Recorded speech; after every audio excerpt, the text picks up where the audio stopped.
Bismillahirrahmanirrahim. Assalamualaikum warahmatullahi wabarakatuh.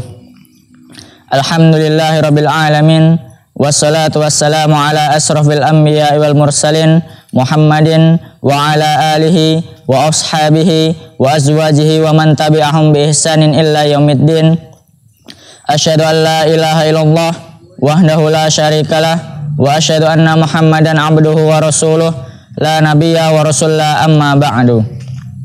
Alhamdulillah, segala puji bagi Allah yang memiliki kemuliaan dan kedermawanan, yang telah memberikan dan melimpahkan segala nikmatnya, memberikan taufik serta hidayahnya kepada kita semua, sehingga kita dapat mengerjakan segala urusan kita di dunia. Tak luput adalah karena nikmat yang diberikan oleh Allah Subhanahu wa Ta'ala.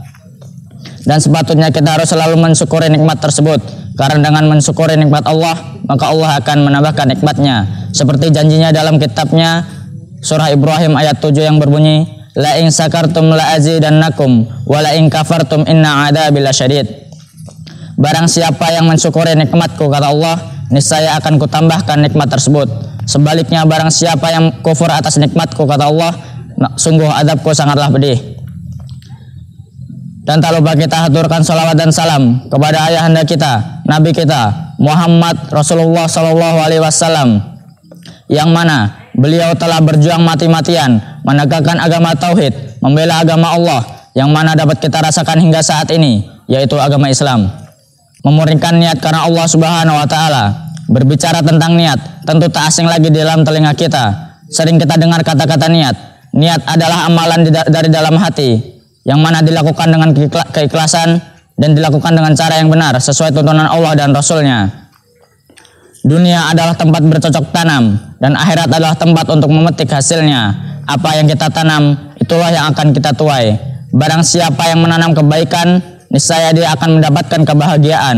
Sebaliknya, barang siapa yang menanam keburukan, niscaya dia akan mendapatkan kesedihan di dunia maupun di akhirat. Pemirsa sekalian yang dirahmati oleh Allah Subhanahu wa Ta'ala, dari sekian banyak tanaman yang kita tanam, tak tentu semuanya dapat berbuah. Dari semua yang berbuah pula, tak semuanya dapat kita panen. Sama halnya dengan tanaman amal. Maka ada satu hal yang perlu kita perhatikan agar dapat berbuah dan bermanfaat untuk kita di akhirat kelak, yaitu niat. Amirul Mukminin Abu Hafsin Umar bin Khattab radhiyallahu anhu mendengar Rasulullah SAW bersabda, innamal a'malu binniyat wa innamal likulli imri'in ma nawa. Faman kana hijratuhu ila Allahi wa rasulih fa hijratuhu ila Allahi wa rasulih. Faman kana hijratuhu lid-dunya yusibuha aw imra'atin yankihuha fa hijratuhu ila ma hajara ilaihi.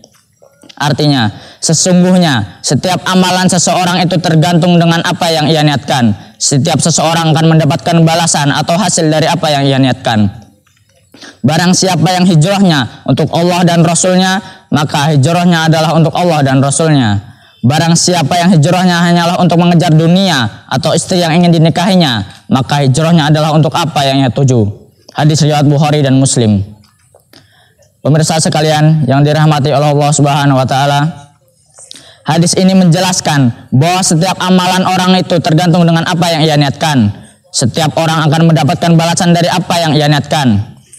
Barang siapa yang berniat ikhlas untuk mencapai ridho Allah Subhanahu wa Ta'ala, maka dia akan mendapatkan buah dan memetik hasilnya di akhirat kelak. Berbeda dengan seseorang yang berniat karena dunia, mungkin saja dia akan melihat hasilnya, namun itu belum pasti. Yang pasti dia tidak akan mendapatkan apa-apa di akhirat kelak.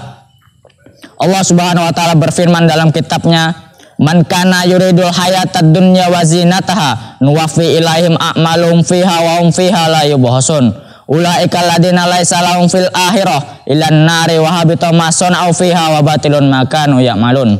Artinya, barang siapa yang menginginkan kehidupan dunia dan perhiasannya, niscaya akan kami berikan balasan pekerjaan mereka di dunia dengan sempurna, dan mereka di dunia tidak akan dirugikan. Itulah orang yang tidak mendapat apa-apa di akhirat kelak kecuali api neraka, dan lenyaplah apa yang telah mereka usahakan, dan sia-sialah apa yang telah mereka kerjakan. Quran Surah Hud ayat 15-16. Pemirsa sekalian yang dirahmati oleh Allah Subhanahu wa Ta'ala, bukankah Rasulullah SAW pernah bersabda, kelak di akhirat akan diadili seorang laki-laki yang dimana dia mati syahid, kemudian ia dihadapkan kepada Allah Subhanahu wa Ta'ala, kemudian ia berkata, saya telah berperang di jalanmu, kemudian saya mati syahid. Allah Subhanahu wa taala berfirman, "Kadzabta, engkau berdusta. Sesungguhnya engkau berperang hanyalah untuk disebut namamu sebagai orang yang pemberani." Kemudian orang tersebut diperintahkan diseret pada wajahnya, kemudian dilemparkan ke dalam api neraka. Kemudian seseorang yang mempelajari ilmu, mengajarkannya, membaca Al-Quran, kemudian ia dihadapkan kepada Allah Subhanahu wa taala, kemudian ia berkata, "Saya telah mempelajari ilmu, mengajarkannya, membaca Al-Quran, hanyalah untukmu." Kemudian Allah berfirman, "Kadzabta, engkau berdusta. Sesungguhnya engkau mempelajari ilmu, mengajarkannya, membaca Al-Quran, hanyalah untuk disebut namamu sebagai orang yang alim, sebagai orang yang qori." Kemudian orang tersebut dilemparkan ke dalam api neraka. Kemudian seseorang yang diberikan kelebihan harta benda, diberikan kekayaan, diberikan harta tahta, jabatan, kemudian ia dihadapkan kepada Allah Subhanahu wa taala, kemudian ia berkata, "Saya tidak pernah menyanyiakan apa yang telah engkau berikan kepadaku, melainkan hanyalah untuk bersedekah di jalanmu." Kemudian Allah Subhanahu wa taala berfirman, "Kadzabta, engkau berdusta. Sesungguhnya engkau bersedekah hanyalah untuk disebut sebagai orang yang penderma, sebagai orang yang dermawan." Kemudian orang tersebut dilemparkan ke dalam api neraka. Hadis riwayat Tirmizi. Pemirsa sekalian yang dirahmati Allah Subhanahu wa taala, dari hadis ini kita dapat menyimpulkan bahwa setiap amalan kita itu tergantung dengan apa yang kita niatkan.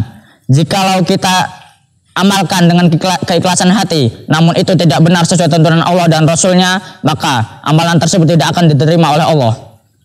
Sebaliknya, jika amalan tersebut kita lakukan dengan benar, namun tidak ikhlas, hanya mengharapkan perhatian dari kalangan manusia semata, itu sama saja tidak akan diterima oleh Allah Subhanahu wa taala. Maka marilah kita perbaiki diri kita untuk menjadikan amalan kita semua menjadi bermanfaat dan ikhlaskan hati karena Allah Subhanahu wa taala. Pemirsa sekalian yang dirahmati Allah Subhanahu wa taala, balasan seseorang itu berbeda-beda, bertingkat-tingkat sesuai dengan apa yang ia niatkan.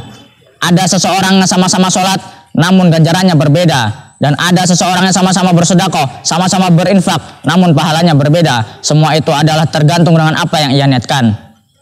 Pemirsa sekalian yang dirahmati Allah Subhanahu wa taala, mungkin hanya ini saja yang dapat saya sampaikan.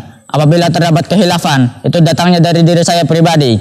Dan jika terdapat kebenaran, itu hanyalah milik Allah Subhanahu wa taala.